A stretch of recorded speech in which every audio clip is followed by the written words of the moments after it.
My name is Mike Foster, the Entrepreneur's Mentor, and welcome to my latest video snippet.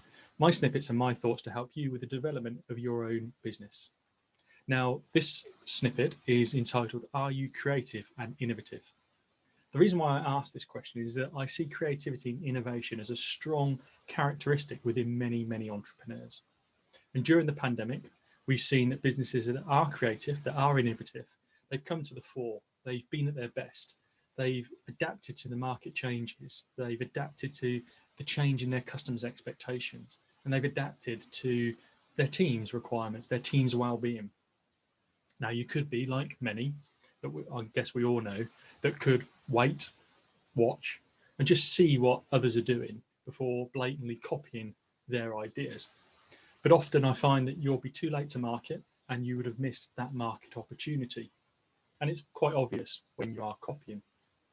Now, of course, there is a risk of being first to the market, because if you've not considered your market, you've not done your market research, then you might not be relevant. So I encourage you to make sure that your product development is in line with your customer research development. So in effect, you don't want to bring a product to market you haven't researched and therefore it's not relevant to market, or you've done your research with your market and you know, oh, crikey, actually, our product isn't ready for market. Now, if we actually look at the market research, then I would certainly encourage you to do that at every occasion.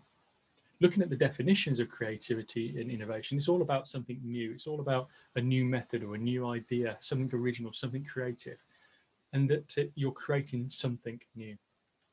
Now, often I talk in my videos or to my clients about knowing your ideal customer, knowing your market, knowing who specifically your buyer that's made the decision to part with their own hard-earned money or the company's hard-earned money. Because I think that really helps you with your creativity in your innovation also, because you know, you're putting yourself in your customer's shoes. You're always considering the developments from your customer's perspective, and ultimately it's your customers that in effect drive your revenue. Now, as a business mentor, I'm in a great position to obtain lots of insight. Insight's really useful, not just for knowing what other businesses are doing that you can share, but to best understand the challenges that they're facing and how they're adapting. Now, yes, that might be COVID right now, but there's other challenges that businesses are facing. So how are they adapting, and how are they using their creativity and their innovation to adapt? But importantly for me, it's about leadership and management of your team, because you want to get the best from your talent in terms of their creativity and their innovation. So what do you do to encourage that from your team? Now, sometimes if you're bringing something to market where you have been creative and innovative, it's about being brave. Some of the best entrepreneurs take their idea, they drive their idea, and sometimes they haven't completed exactly 100% of the market research, but they've got enough to go with their gut feel, if you like. And I love the gut feel of an entrepreneur. But what I'd encourage you to think about is, what is your process? So if you've created something with your creativity and your innovative approach, then what is your process for saying, okay, I've gotten on the idea, is it now relevant for market? Is it going to help me develop my business? Is it going to develop our revenue streams?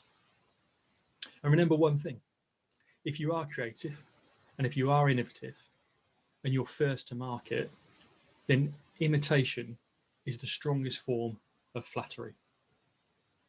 As always, I hope my snippet has been of use to you. I hope it's been thought-provoking to help spark or fuel your own thoughts. Please subscribe to my YouTube channel, and next time I release a video, you'll be one of the first to know.